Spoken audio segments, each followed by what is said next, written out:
इस्लाम के तीन आधार: लूट, हिंसा और व्यभिचार। आज मैं जो कुछ भी आपके बीच में बोलूंगा वो सब कुछ प्रामाणिक बोलूंगा।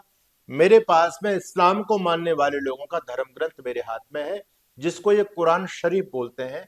मैंने इस कुरान शरीफ का पूरा अध्ययन किया, लेकिन इस कुरान शरीफ में मुझे शराफत की कोई बात नजर नहीं आई।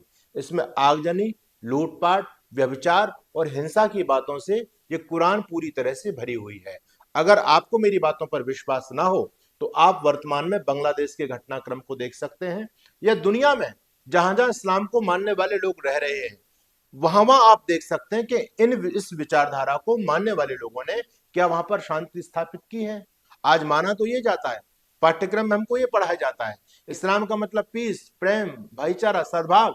लेकिन ये बताओ कि सद्भाव है कहाँ, जहां इस्लाम को मानने वाले लोग भी बहुत बड़ी संख्या में रह रहे हैं, वहीं पर प्रेम नहीं है। तो ये भारत में कैसे प्रेम का व्यवहार कर सकते हैं। बंधुओं, आज बांग्लादेश में जो कुछ भी हो रहा है उसके लिए मानवता शर्मसार है, मानवता का दम घोटा जा रहा है।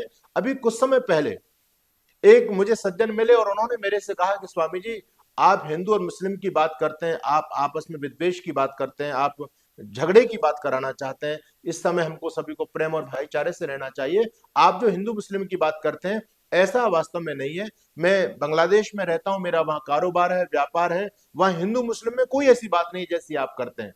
लगभग 2.5-3 महीने पहले ही मेरी उस महानुभाव से बात हो रही थी। मैंने उसको समझाने का बहुत प्रयास किया, उसकी आंखों से प्रेम और भाईचारे का चश्मा उतरवाने का काम किया, लेकिन शायद उसका चश्मा नहीं उतरा। लेकिन अब उसने जब ये घटनाक्रम देखा, जब उसकी दुकान आदि लुटी होंगी और घर टूटे होंगे, तो शायद उस व्यक्ति का अब प्रेम और भाईचारे का चश्मा उतर गया होगा। हिंदू इस समय बहुत संकट के दौर पर गुजर रहा है।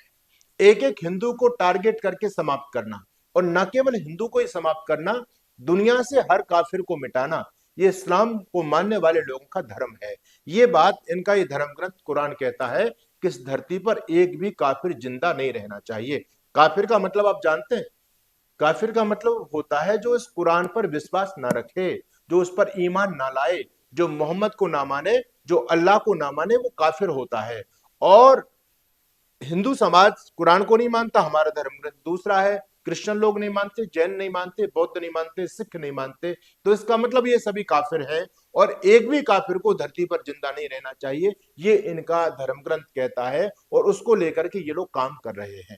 तो बंधुओं, ये जो बांग्लादेश का घटनाक्रम है, ये तो पूरे देश और दुनिया में घटित हुआ है। आपने स्वीडन में देखा, आपने इंग्लैंड में देखा, आपने उन देशों में भी देखा जहां क्रिश्चियनिटी को मानने वाले लोग रह रहे हैं। यानी जहां जहां ये मुसलमान विचारधारा को मानने वाले लोग पहुंचे हैं, वहां वहां मानवता का दम घोटा गया है, वहां मानवता मरी है, दानवता बड़ी है। आज बांग्लादेश में हो रहा है। मैं इस बात को बहुत प्रमाणों के साथ में कहना चाहता हूं कि आज आज जो आप बांग्लादेश में देख रहे हैं, ये लगभग 30 साल के बाद में आपको भारत में भी देखने को मिलेगा, यदि आप लोग सतर्क सावधान नहीं हुए तो। क्योंकि जो विचारधारा बांग्लादेश में काम कर रही है, वो विचारधारा भारत में भी बहुत तेजी से फैल रही है। और जब ये विचारधारा फैलेगी, वहां ना कोई बेटी की इज्जत सुरक्षित है, ना वहां प्रेम सुरक्षित है, और ना वहां पर मानवता सुरक्षित है। वहां तो दानवता का खुला तांडव होगा। और ये आप लोगों ने देखा दिल्ली के अंदर जब शाहीन बाग के दंगे हुए, उसमें आप लोगों ने देखा था। लेकिन गनीमत ये थी, ये शाहीन बाग के दंगे हिंदू बाहुल्य देश में हो रहे थे, भारत देश में हो रहे थे। इसलिए ये लोग, क्योंकि अभी भारत में कम संख्या में है, इसलिए इन पर अंकुश पा लिया गया। लेकिन आने वाले समय में भारत में जो सनातन विचारधारा को मानने वाले मानवतावादी लोग, हिंदू समाज रहता है, वो दिन प्रतिदिन कम होता चला जा रहा है। इस विचारधारा को मानने वाले लोग दिन प्रतिदिन बढ़ रहे हैं। हर गांव के अंदर जिसमें ये गोल टोपी वाले लोग रहते हैं, उसमें हर साल 2 से 3 हजार वोट इनकी बढ़ती ही है। तो इनकी जनसंख्या दिन प्रतिदिन बढ़ती चली जा रही है।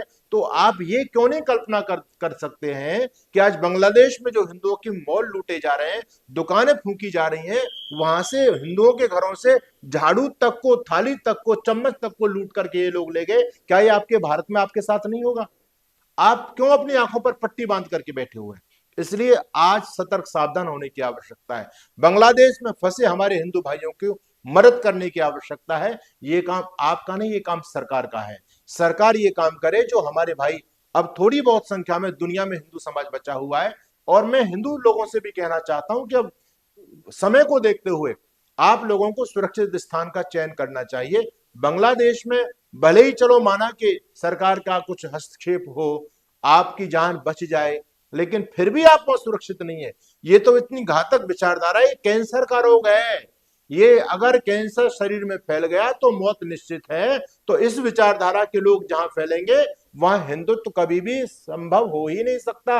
आपको मरना पड़ेगा, आपको भागना पड़ेगा, क्योंकि जीवन सबसे बड़ी कीमती वस्तु है आपके लिए। उसकी रक्षा के लिए आप भारत में आ सकते हैं। इस समय तो भारत सरकार ने भी ये प्रावधान बना दिया है, क्योंकि आप यदि वहां लोग में बैठे कि हमारी प्रॉपर्टियां यहाँ पर है, हमारी दुकान मकान यहाँ पर है, ये दुकान मकान आपके काम आने वाले नहीं है।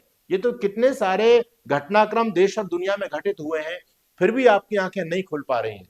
तो मैं सबसे पहले आपकी सुरक्षा की बात करता हूं कि आप ऐसे स्थान पर जाएं। इस भारत देश में भी ऐसे ऐसे लोग रह रहे हैं जहां दावानल धधकने वाला है, वहां पर भी कुछ चंद हिंदू लोग रहते हैं। मैं उनसे कहता हूं भैया अभी सुरक्षित जगहों पर चले जाओ, तो कहते हैं स्वामी जी आप कैसी बात करते हैं और आप हमको डराने वाली बात करते हैं। मैं डराने वाली बात नहीं करता, मैं इस हिंदू समाज के पौरुष को जानता हूं कि इसका पौरुष सो चुका है। ये हिंदू है तो शेर, लेकिन इसको अपने, अब वो बब्बर शेर था उसका गौरव गमान ये भूल चुका है। तो इस समय हिंदू समाज की जो स्थिति है वो यही है कि हिंदू अभी एक संगठित नहीं है, आपस में हमारी फूट पड़ी है, जातिवाद पंथवाद में हम लोग बटे हुए हैं। तो यदि आप हिंदू समाज के लोग बचना चाहते हैं, और मैं निवेदन करूंगा, संकट केवल हिंदू समाज पर ही नहीं है, संकट पूरी मानवता पर है। संकट जितने भी गैर मुस्लिम मुल्क हैं और जितने भी गैर मुस्लिम विचारधारा को मानने वाले लोग हैं, सब पर संकट है। चाहे वो जैन हो, चाहे वो बौद्ध हो, चाहे वो हमारे भाई दलित भाई हो, चाहे वो हिंदू समाज के अन्य लोग हों, और चाहे वो हमारे सिख भाई हों, और चाहे क्रिश्चियनिटी को मानने वाले ईसाई लोग हों, क्योंकि ईसाई भी उनकी दृष्टि में काफिर है। छोड़ेंगे किसी को भी नहीं। जैसे जैसे उनकी ताकत बढ़ती चली जाएगी, वैसे वैसे वो पूरे देश और दुनिया को चांद सितारे के रंग में हरे झंडे के नीचे लाने के लिए लामबद्ध हो चुके हैं। उनकी पूरी तैयारियां हैं, आपकी कोई तैयारी नहीं है। इसलिए मैं निवेदन करना चाहता हूं इस पूरे हिंदू समाज से, और विशेष करके अपने धर्म गुरुओं से, कि आपके हाथ में हिंदू समाज की सत्ता है। आप धर्म गुरु हैं, आप जैसा चाहे वैसे हिंदू समाज को लेकर के जा सकते हैं। आपको वास्तविकता दिखाई नहीं दे रही? आज भी बहुत सारे धर्मगुरु प्रेम भाईचारे की बात करते हैं, वो कुरान और गीता को एक तराजू में ला करके रख देते हैं। अब वो कुरान गीता और वो हमारे हिंदुओं की पूजा पद्धति को और अजान को एक तराजू में ला करके रख देते हैं। पता नहीं आपने कुछ पढ़ा है या नहीं पढ़ा। अरे अब तो सब कुछ लुट गया तुम्हारे हाथ से, अब तो इस अबोध हिंदू को बचा लो। अगर ये हिंदू नहीं बचा तो तुम किस बात के धर्मगुरु रहोगे? सोचने वाली बात है। इसलिए वर्तमान समय को देख करके, हिंदुओं पर आने वाले संकट को देख करके, आज भी जो धर्मगुरु प्रेम भाईचारे सद्भाव की बात करता है, मैं तो कहता हूं कि अब हिंदू प्रबोधन सत्र पूरी दुनिया में होने चाहिए। इस हिंदू के पौरुष को जगाया जाए, इनको वो अतीत अपना बताया जाए कि तुम कौन थे और आज क्या हो चुके हो, और आज भी नहीं जागे तो आने वाले समय में क्या होने वाला है तुम्हारे साथ में। ये सारा दिग्दर्शन हर धर्मगुरु को, हिंदू समाज को कराना चाहिए। यदि तुम सच्चे हिंदू हो और धर्मगुरु हो, और यदि आप ऐसा नहीं कर रहे हैं, आज भी प्रेम और भाईचारे की बात कर रहे हैं, तो निश्चित मानिए उस धर्मगुरु से सावधान होने की आवश्यकता है। वो धर्मगुरु नहीं है, वो रंगा स्यार है। उसको पीछे से बहुत मोटी फंडिंग हो रही है। उसको यही दायित्व दिया गया है कि तुम इस हिंदू समाज को सुला करके रखो, प्रेम भाईचारे की बातों में उलझा करके रखो, और पीछे से हम तलवार लेकर के आते हैं, उनकी गर्दन काट देंगे। इसलिए मेरे हिंदू भाई बहनों, आज मैं आपको जगाना चाहता हूं। मैं तो बार बार यही बात बोलता हूं, मेरा तो जीवन ही इस हिंदुत्व की रक्षा के लिए है। मेरे जीवन की लड़ाई उस इस्लामिक विचारधारा के खिलाफ है जो पूरी धरती से मानवता को समाप्त करना चाहता है। इसलिए समय रहते आज जागरूक होने की आवश्यकता है। आप सभी आज लामबंद हो जाएं, आपस की राजनीति में ना बटे। देश है तो आप हैं। इन जातियों का कोई उनकी दृष्टि में महत्व नहीं है। कोई भी जाति का बड़ा नेता आपको नहीं बचा सकता। इसलिए राष्ट्रवाद जहां सुरक्षित हो, वहां आप सभी लामबंद हो जाएं। आप इस बात को अच्छी तरह से जानते हैं, जो भी राजनेता हिंदुत्व को तोड़ने की बात करता है, वो राजनेता आपका कदापि नहीं हो सकता।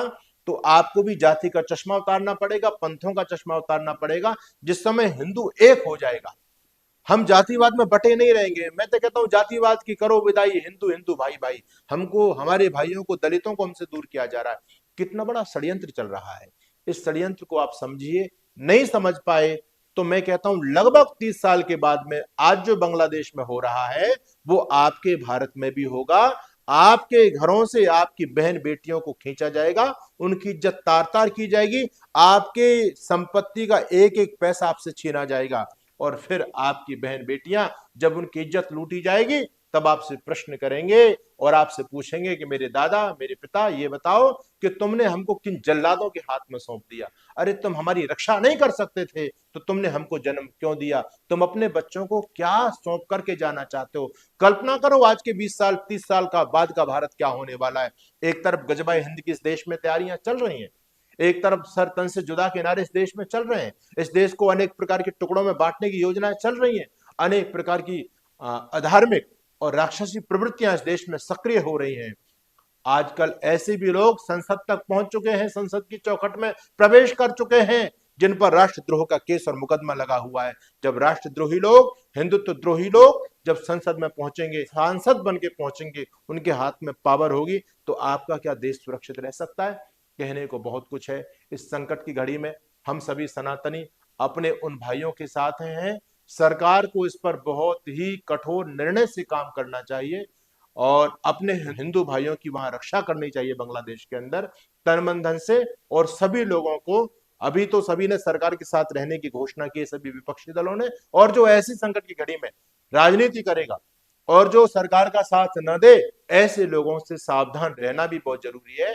क्योंकि आज इस देश में जयचंद बहुत बड़ी संख्या में है, उनको वो दूसरे लोग दिखाई दे रहे, हिंदू लोग उनको दिखाई नहीं दे रहे।